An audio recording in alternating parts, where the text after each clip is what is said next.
That's what happens sometimes whenever you're cooking. You get a phone call, and that's okay because people are more important than what you're doing at the moment. And so you can always put it on hold. Now, if you're in the middle of a process, you may have to tell them, I'm sorry, can I call you back? But that's okay because your friends will understand that. Now, the way I'm doing this is I've already cut it into those long strips. So now Grandma is cutting and dicing them into smaller chunks. It's kind of hard because they're kind of rubbery. Whenever they're fresh, they're very easy to cut. And whenever they start getting old, like this one is, it starts to tend to have a rubbery texture to it. So anyway, this is how we do this. And we got it diced. And I'm going to use another bell pepper. No, I think I'm only going to use one. See, that's the way Grandma is sometimes. Kind of look and size things up. So I only used a small bell pepper on this recipe. And now we're going to do the canning salt. Normally I put it in my hand and measure it out that way. But today I'm going to put 1/4 cup. No, that's what I said, 1/4 cup. Oh, excuse me, 1/3 cup. 1/3 cup of salt in my mix. And the reason I use so much is because salt brings out the flavor of the meat, and salt also, it helps with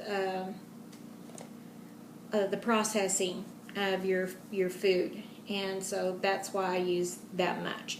Now, Mrs. Dash, I normally just sprinkle that in, but because I'm trying to show you guys in my recipes, Grandma's going to show you what I do. And so today I'm going to use 1 teaspoon of Mrs. Dash, and I'm going to have to hold that over my bowl here, and so I won't spill it all over the cabinet. Uh-oh, spill a little bit in there. That's all right. Good measure, right? Press down, shake it over. All right, so there's my Mrs. Dash, my bell peppers, my salt, and my onions in the bowl. Now my cracked peppers, I have to do it this way because this is how you do cracked pepper. And I just put it in kind of like, you know, turn, turn, turn, turn, until I see that it's covering the vegetables. And so there we go. I think that's plenty because black pepper, you don't have to really use a lot of that. And then Mrs. McCormick Morrill chicken.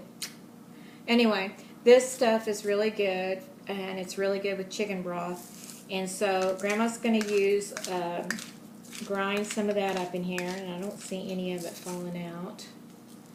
If I can open that up. Sometimes if your grinder doesn't work, just open it up a little bit, and then there we go. And then it'll start coming out.